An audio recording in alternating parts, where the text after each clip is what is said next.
Yan na ang aking nilulutong buto-buto ng sitaw. Ito na yung finished product niya. Yan, pwede na ilagay yung sibuyas, bawang, luya.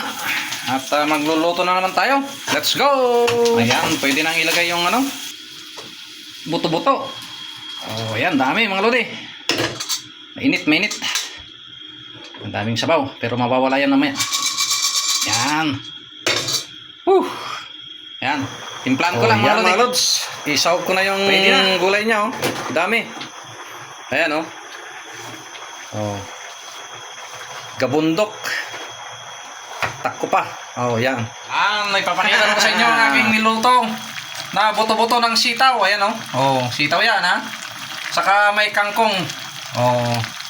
Siyempre, di mawawala yung timusan.